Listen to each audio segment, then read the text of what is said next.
Syarat untuk istiqomah yang pertama mesti bertaubat.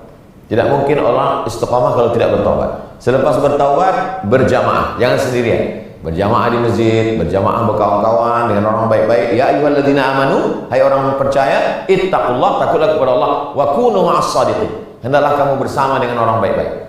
Pertama, taubat. Yang kedua, berjamaah. Yang ketiga, insyaallah istiqamah. Salatullah, salamullah ala yasin habibillah.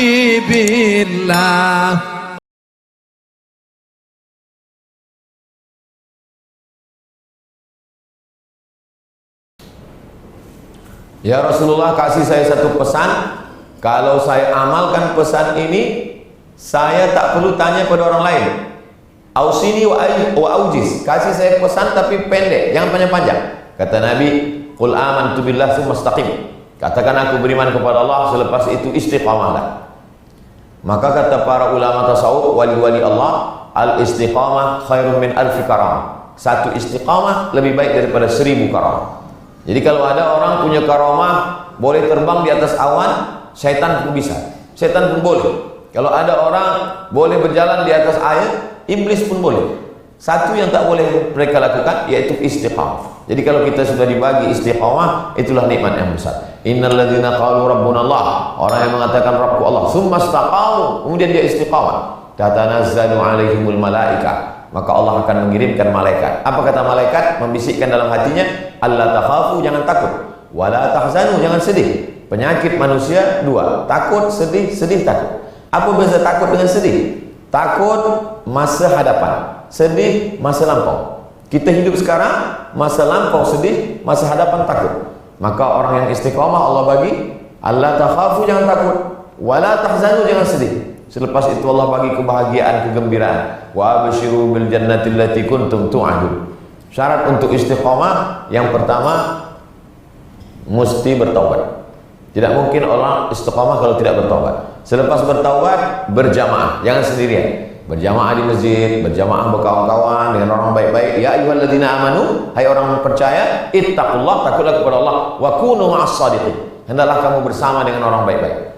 Pertama, taubat. Yang kedua, berjamaah. Yang ketiga, insyaallah istiqamah. Yang keempat, husnul khatimah. Kenapa orang tak husnul khatimah? Karena tidak istiqamah. Kenapa tidak istiqamah? Karena tidak berjamaah. Kenapa tak berjamaah? Karena tidak hijrah. Sahabat dengan Nabi hijrah, kita tak hijrah lagi. La hijrata ba'dal fath. Setelah pembebasan kota Makkah, tak ada lagi hijrah. Yang ada adalah taubat nasuha. Setelah bertaubat jangan sendirian. Man syadda fitnar. Siapa yang sendirian masuk neraka. Alaikum bil jamaah. Hendaklah berjamaah. Kalau sudah berjamaah, insyaallah istiqamah. Kalau sudah istiqamah, insyaallah husnul khatimah. Jadi jamaah ini mesti kita jaga. Jumpa sepekan sekali, jumpa dalam majelis mengaji, jumpa baca yasin, jumpa tahlil, jumpa maulid Nabi, jumpa sehari 5 kali, jumpa subuh, jumpa zuhur, jumpa asar, jumpa maghrib, jumpa isya.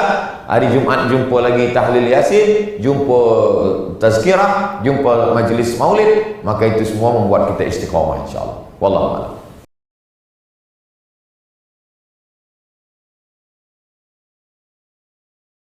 Min ba'di wasiyatin. Kalau ada orang meninggal dunia, pertama keluarkan wasiat. Wasiat yang dikeluarkan hanya 1/3 harta. Jadi kalau harta dia ada 1 juta, maka keluarkanlah 1/3 wasiat. Selepas itu, min ba'di wasiyatin yusi biha audain, keluarkan hutang. Keluarkan wasiat, lepas keluar wasiat, bayarkan hutang. Membayar hutang orang meninggal dunia wajib diambil dari tirkah. Tirkah artinya harta yang ditinggalkan. Adapun seorang anak tidak wajib membayarkan hutang ibu bapanya dari harta dia sendiri. Saya ulang sekali lagi. Seorang anak tidak wajib mengeluarkan harta dia sendiri untuk membayarkan hutang piutang ibu bapanya. Setelah orang tua meninggal, keluarkan wasiat 1/3, bakinya dibayarkan untuk membayarkan hutang. Kalau hutangnya masih ada lagi, maka anak pilihannya 2. Kalau dia ingin membayarkan, itu tatawwu namanya, sukarela, bukan perbuatan wajib. Jadi orang yang ada piutang pun tak boleh menuntut. Kamu sudah ayah kamu sudah meninggal, kamu mesti bayar. Dia tak ada kewajiban. Sebab hanya wajib diambil dari tirkah dari harta warisannya. Tapi kalau anak ini mau berbakti kepada orang tua, nah dia nak buat baik, dia jual tanahnya, dia jual keretanya, dia nak bayarkan hutang orang tuanya, maka itu terhitung sebagai sedekah, perbuatan baik, tidak salah. Maka ayat yang paling panjang dalam Al-Quran, Al-Baqarah 282, adalah ayat tentang hutang piutang. Kenapa? Sebab orang yang kena hutang piutang, walaupun dia mati syahid, maka dia tetap dituntut di hadapan Allah Subhanahu wa taala. Ya'ti yaumil qiyamati bi sholatin, ada orang yang datang nanti menghadap Allah sembahyangnya banyak, wa zakatin, zakat, infak, sedekah, wakafnya banyak, wa hajjin, haji umrahnya banyak. Tapi karena dia akala mala hadza, makan harta orang dengan cara batil, haram, salah satunya tak membayar hutang, maka amal dia tadi akan diambil oleh orang yang dia aniaya, yang dia zalim.